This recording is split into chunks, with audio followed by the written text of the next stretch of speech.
Hello everyone, this is Gorax with another DragonHeir Silent Goods video. Today I'll show you the new Vortex team that should be the top meta team starting on week 3 and compare a few new powerful artifacts.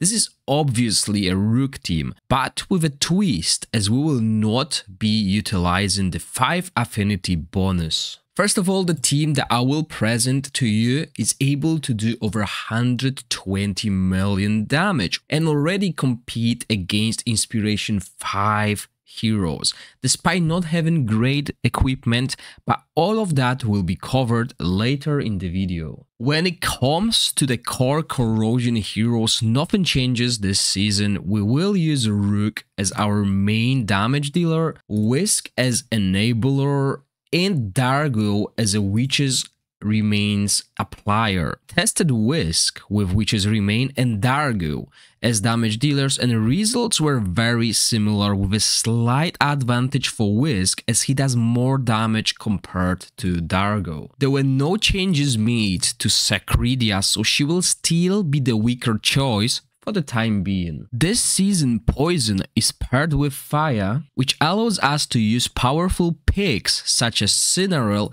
and Crisis. Sadly, I don't have Crisis, so I build the team with Cineral, utilizing his constant attack down penalty and single target invincibility. I believe on Vortex 4 we will see Ogog being used before we get our hands on Calavera in the Continental Challenge, but there is someone else who we should use at this stage, and it is without the question MVP of Season 4 and probably a must-have hero, Astaion, who provides us with defense down at the start of the battle and can apply Horn constantly due to regenerating her ultimate with her battle skill. There are few players who tried triple supports, but you can't really play it with corrosion, as Rook need as much corrosion on the target as possible. When it comes to equipment, there are significant changes compared to previous seasons.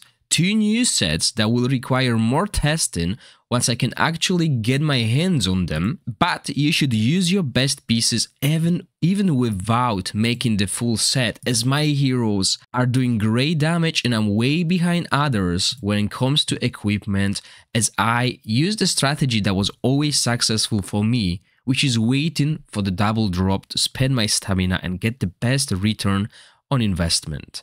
On the other hand, there are new artifacts that unleash this team power way earlier than in previous season. Poison of the Swamp is a must-have Season 4 artifact. As long as you bring someone with recovery over time, you will always benefit from this artifact, which gives 30% crit rate and 45% crit damage.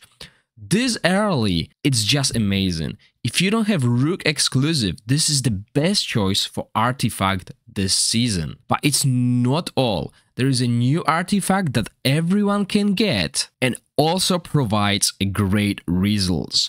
It's Matriarch's Gem that will grant you 40% crit rate, and it's still doing better than the corrosion exclusive artifact Toadstool.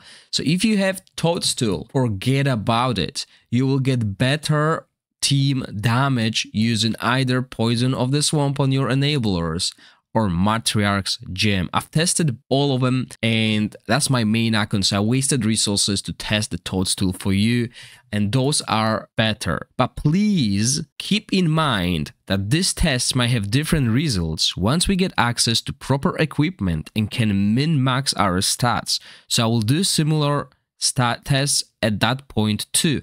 However, what's good about this is that we don't really need a dupe to get Toadstool. We can use the Matriarch's Gem and our damage will be on par and slightly better. When it comes to skill timings, they are very simple. We start with Dargo as soon as possible, then Whisk 3 seconds later, and Rook slightly after. This allows us to accumulate a lot of corrosion before unleashing Rook. Astaion should be put on default as she regenerates energy and can cast her ultimate quite often.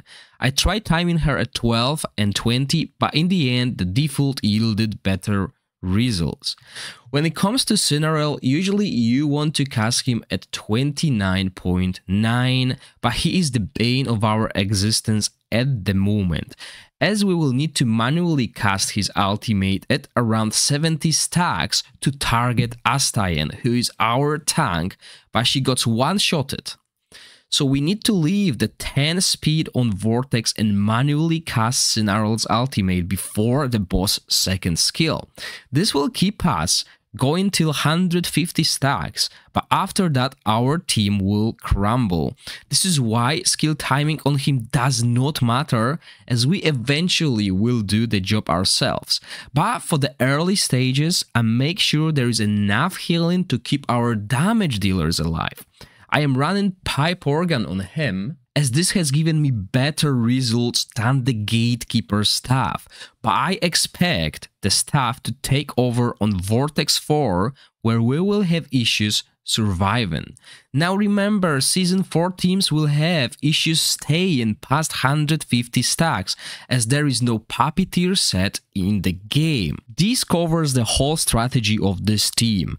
Going forward, I will slowly improve my equipment, but I will not spend any bread until the double drop rate is available. Please let me know if you found a better team or have an idea how to improve this one. I hope you enjoyed the video. If you do, please click the like button and consider subscribing to my channel. As always, thank you for watching, stay safe, bye!